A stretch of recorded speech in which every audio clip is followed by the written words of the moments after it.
Bien, bendito el nombre del que vive y permanece para siempre. Bueno, estamos en este séptimo video en el nombre de Yahshua HaMashiach. Venimos hablando acerca de la terminación de los libros de los profetas, libros que quedaron mutilados y que no sabemos exactamente cómo fueron la terminación de ellos, dónde murieron, cómo murieron y qué profetizaron al morir, qué hay allí, qué nos cuentan los grandes escribas de la terminación de sus libros, de sus rollos. Y por lo tanto, estamos aquí en el séptimo video y venimos hablando de Zacarías. Entramos aquí al libro de Agai, que es Ageo. Y Ageo en la versión, cuando leemos en la versión, Ageo llega hasta el 2, capítulo 2, verso 23. En día, estamos aquí en la versión Reina Valera, donde nos dice que termina aquí en Adonai de los ejércitos. Eso es lo que termina aquí en Ageo, capítulo 23. Vamos a ver aquí en la terminación, en la Biblia en la que estamos leyendo, que es la Biblia Torá, eh, la Torá original. Estamos leyendo y decíamos exactamente que esta es una réplica, esta Biblia es una réplica prácticamente de todas las Biblias antiguas. Por ejemplo, la versión armenia, la versión copta, tiene estas terminaciones y que el texto masorético no los tiene porque pues algunas cosas no convienen, porque hemos visto a través de todos estos videos que hemos estado analizando cómo habla del mismo eterno, que él mismo vendría, y la terminación de los libros de ellos revela muchas cosas. Ya hemos leído muchos capítulos y muchos libros, que aquellos que no se han visto ninguno, por favor, le animo en el nombre de Yahshua HaMashiach a leerlos para que pueda tener noción qué pasó con cada profeta y qué profetizó o qué dijo al momento antes de su partida. Entonces llegas hasta el 2:23, dice Ageo en la versión Reina Valera. Aquí está 2:24 y 25, dice muerte y sepultura de Agai. Probablemente de muchacho vino de Babel a Jerusalén, porque no se conoce exactamente la forma, cuántos años tenía, y esto lo hace el escriba. Dice, vino de Babel a Jerusalén y profetizó claramente sobre el regreso del pueblo. Tuvo una visión parcial de la construcción de la casa y al morir fue sepultado cerca de la sepultura de los Coanín y con todos los honores lo mismo que ellos. Eh, Ageo exactamente muere antes que Zacarías. Eso lo encontramos en la terminación del libro de Zacarías, donde Zacarías es sepultado al lado de él. Aquí estamos en el libro de Zacarías y dice que Zacarías murió de edad avanzada y cuando expiró fue sepultado al lado de Agai. Exactamente, eh, Ageo murió primero que Zacarías. Entonces son profetas que están ahí muy pegaditos. Y ahora vamos al próximo, eh, y entramos aquí al libro de Malaquías, que en las versiones es prácticamente el último profeta, el último profeta Malaquías. Y vamos a ver qué nos dice en la versión Reina Valera 1960 en Malaquías. Y después subimos allá a la otra versión. Malaquías es el último, y aquí hay un texto que se llama Nuevo Testamento. Un día vamos a hacerle la cirugía a esta hoja y a cortarla y a quitarla de aquí, porque realmente esta hojita está haciendo mucho daño. Ha estado haciendo daño durante tanto tiempo, porque la gente cree que esto que está aquí, lo que estoy leyendo, eso es el Antiguo Testamento y esto de aquí para allá es Nuevo Testamento, y que ahora estamos en el Nuevo Testamento y esto ya quedó pasado.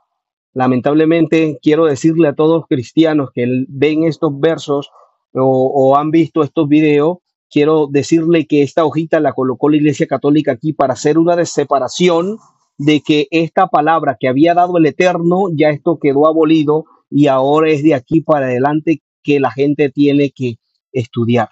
Entonces, eso es necesario, que la gente conozca la verdad de esta palabra hermosa. Entonces, en Malaquías llega al capítulo 4 hasta el verso 6. Malaquías 4, verso 6 en la versión Reina Valera. Vamos a ver en esta versión hasta dónde llega. Es importante que nos anotar algunas cosas. Malaquías, no encontramos la muerte de Malaquía, qué le pasó a Malaquía, y vamos a ver aquí.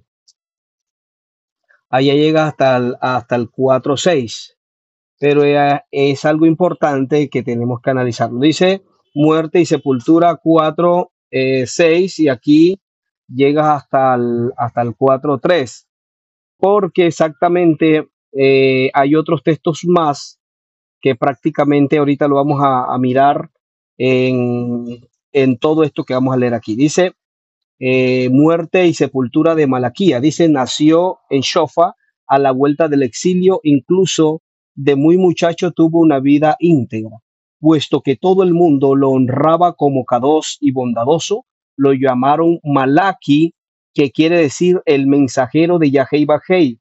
Tenía también un buen aspecto y todo lo que él anunciaba en profecía lo repetía el mismo día un Malak de Elohim que se aparecía como ocurrió en los tiempos en que no había monarquía, según está escrito en el Shoftim, es decir, en el libro de los jueces. Siendo aún muchacho, se reunió con sus antepasados en su propia finca.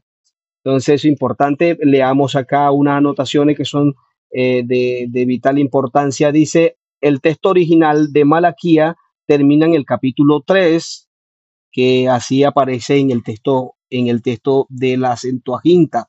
Ah, ah, prácticamente termina y en el texto masorético, que es la versión Stuargantensia, termina en el capítulo 3, 24. En la Biblia cristiana termina en 4:6. Y tenemos aquí entonces, en el texto original de Malaquía, termina en el capítulo 3, verso 24, y en las versiones tradicionales termina en el verso 18, y a partir del verso 19 se le aumenta el capítulo 4. Es decir, que terminaría, según lo que estamos leyendo aquí, termina hasta aquí, hasta el 18, hasta ahí termina el capítulo 4, y esto, el 19 y todo esto, esto no hace parte prácticamente desde el 19 en adelante hasta el 24, no hace parte del capítulo 4 como lo vemos en las versiones tradicionales. Dice, y a partir del verso 19 se le aumenta el capítulo 4. Dice aquí, hemos dejado el Shefer como aparece en el texto original arameo y hebreo. Dice, y se le aumenta el capítulo 4 que narra la vida y la muerte del Naví, del profeta. Aparte del Shefer, al igual que los demás rollos de los Nevim profetas, mayores, menores, se le agregó la última parte que aparece en el texto original llamado el Targum. Texto arameo, que ese es el Targum, un texto arameo de las escrituras originales de Israel. Ahí en el Targum es importante, los que no tengan el Targum o los que quieran leerlo, por favor, léanlo. Esto no es el Targum no es que sea un texto de los, de los masoretas, sino exactamente un escrito antiguo que quedó en arameo, en la lengua de toda la Mesopotamia, y que están ahí las terminaciones de estos profetas que estamos leyendo. Entonces, sigamos. Ya vimos la vida de Malaquías, quién era él, cómo profetizaba, y que al momento de él profetizar, pues un mismo Malaj repetía exactamente lo que él decía. Por eso se le dice Malachi o Malaquías, ¿verdad? El mensajero de Yahweh Bajei. Ahora viene, de acuerdo a esta versión, viene que Nehemías. Vamos a ver exactamente quién era Nehemías. Mire que acá pues ya nosotros terminamos, cuando leemos acá en la Reina Valera, prácticamente es el último texto, pero después de Malaquías viene Nehemías, porque fue posteriormente, y vamos a mirarlo acá, a buscar Nehemías.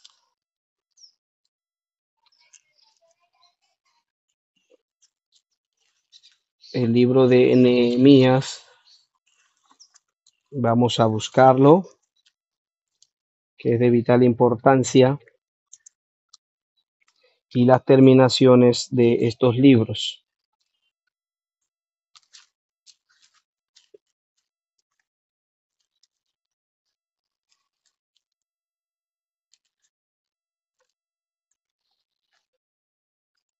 Nehemías llegas hasta el capítulo, en las versiones tradicionales, la versión de Reina Valera llega hasta el 13:31.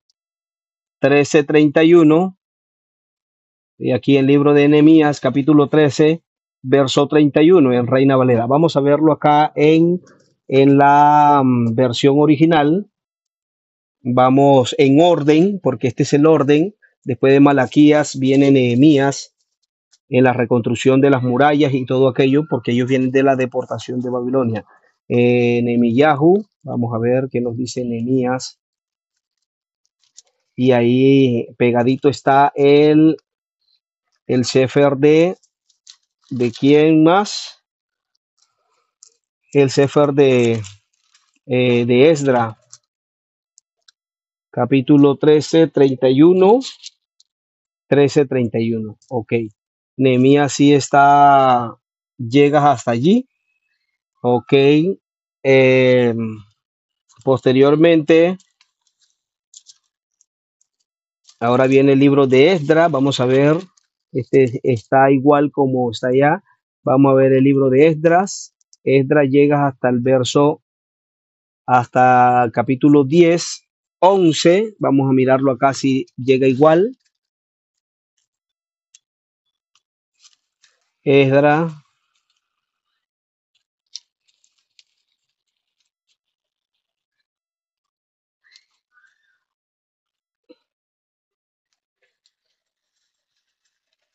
capítulo 10.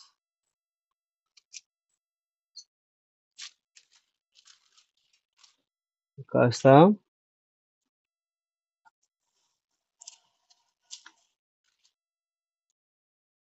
Esdras capítulo 10,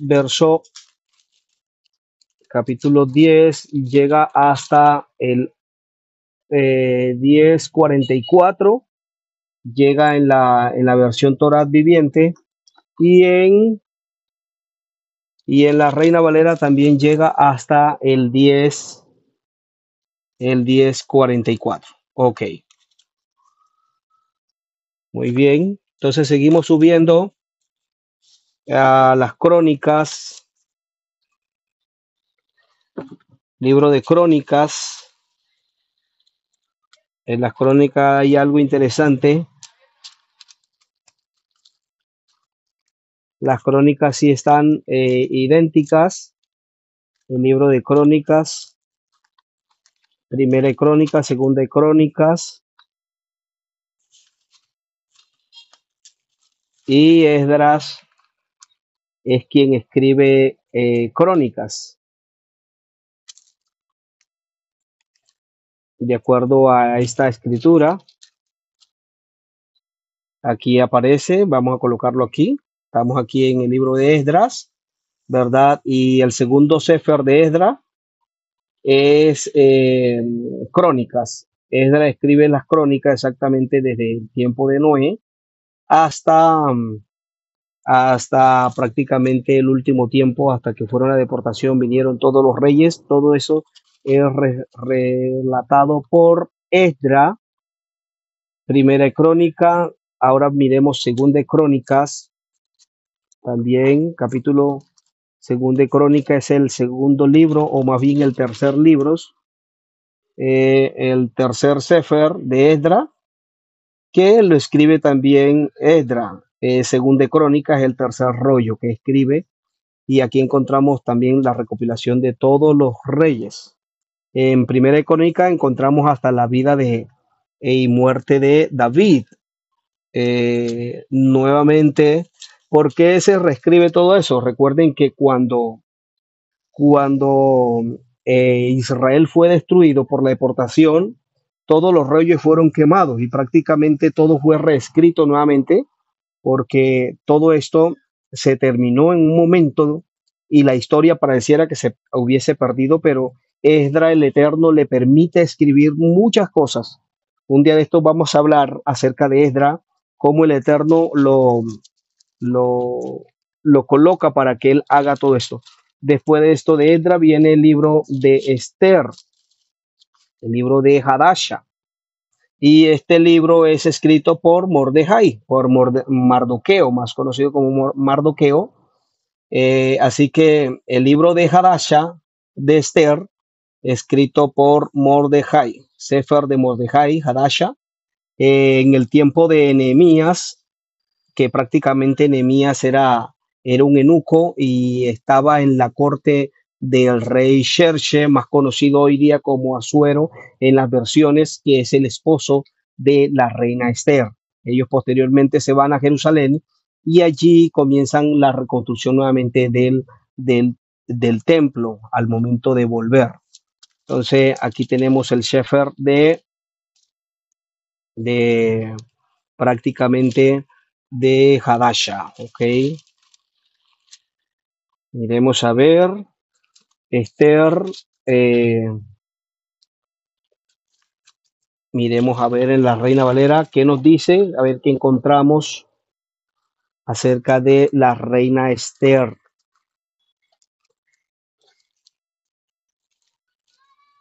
Estos papelitos me han ayudado mucho, pero bueno, ya se, aquí tenemos a Esther y llegas hasta el capítulo 10. Llega Esther, Esther llega al capítulo 10, verso 3. Hasta ahí 10:3. Y vamos a mirar aquí qué tenemos aquí interesante en la terminación del libro de Esther. Eso es importante. La mayoría, bueno, en el primer canon, uno de los primeros canon que se hizo antes de este libro era considerado un libro histórico y no estaba metido en la escritura, al igual como el libro de Daniel también no estaba metido.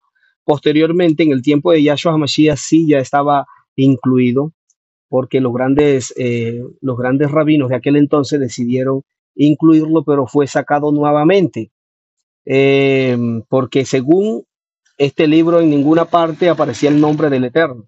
Pero resulta y pasa que sí aparece, porque realmente, pues, como fue manipulado en cierta forma, porque habían otras cosas aquí que mostraban, entonces, por lo tanto, no daba, eh, aquí la gente pues quedaba sin el conocimiento. Decíamos que llegas hasta el 10:3 en la Reina Valera. Y vamos a tenerlo por aquí cerquitica.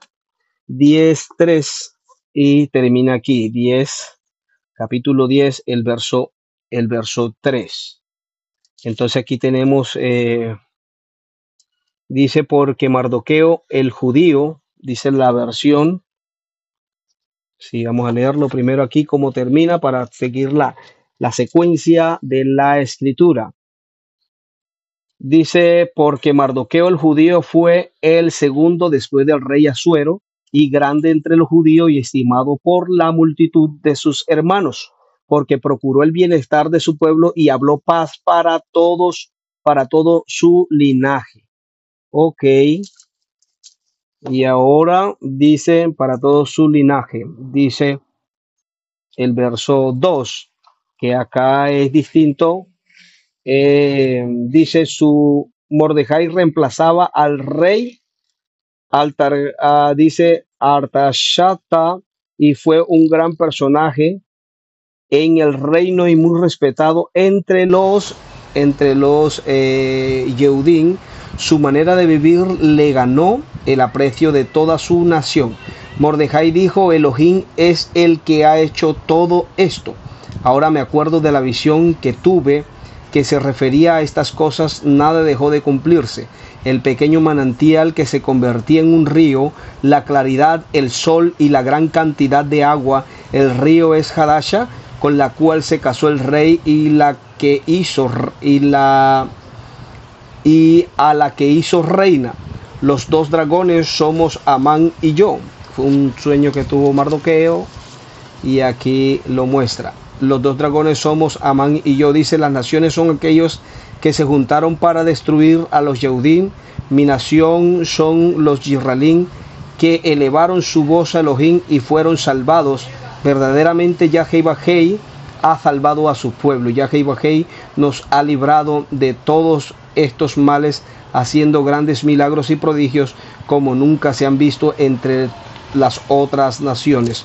Porque Elohim preparó dos suertes, una para su pueblo y otra para las demás naciones. Después vino el día, la hora y el momento en que estas dos suertes debían ser sacadas, cuando Elohim iba a juzgar a todas las naciones. Y Elohim se acordó de su pueblo de Israel, que es su propiedad, y le hizo sedecá, le hizo justicia. Por eso los Yisraelim, los israelitas, celebramos los días 14 y 15 del mes de Adar, reuniéndonos con alegría y gozo delante de Elohim. Acuérdense que en esa fiesta, exactamente en esos 2 días, se fue decretado que es la fiesta de Purim, que hasta el día de hoy pues los judíos celebran esa fiesta. Alguien preguntará, si yo la celebro, que yo no soy judío, ¿estaré pecando? Bueno, no es una celebración para los efraínitas que están gentilizados, sino exactamente una celebración de los judíos, de los descendientes del patriarca Judá, o más bien de los que volvieron de la deportación. Ellos declararon esta celebración. Por lo tanto, si alguien la quiere celebrar, pues tampoco es pecado, aunque ya estaría haciendo algo de los judíos. Exactamente, entonces esto está aquí en el libro de Hadasha, el libro de Esther. Por eso los Yisraelim celebramos, o sea, dice los días 14, 15 del mes de Adar, reuniéndonos con alegría y gozo delante de Elohim. Recuerden que en el tiempo de Yahshua también, como él era judío, pues, y todos los que llegaban de las otras tribus que estaban dispersas, llegaban y también celebraban esto. Por lo tanto, en la dispersión, hoy día algunos lo hacen porque quedó esta costumbre allí, pero realmente es una costumbre de los judíos. Eso tiene que quedar bien claro y es importante analizarlo, es bíblico. Entonces es una celebración judía. Si alguien la quiere celebrar, muy bien, tampoco peca, porque es un acontecimiento de que los israelitas fueron liberados prácticamente por su misma espada, porque Elohim estaba con ellos. Dice, y así se hará siempre por todas las generaciones en Israel, el pueblo de Elohim. Dice, en el año 4 del reinado de Ptolomei y Cleopatra, Dositei, que afirmó ser Cohen de la tribu de Levit, y Ptolomei su hijo, trajeron la citada carta acerca de la fiesta de Purim. Afirmaron que era auténtica y que la había traducido Lismaco ben Ptolomei, quien vivía en Jerusalén. Es decir, encontraron esta carta donde estaba firmada exactamente que se debía celebrar, y hasta el día de hoy pues muchos celebran el día 14 y el día 15 del mes de Adar.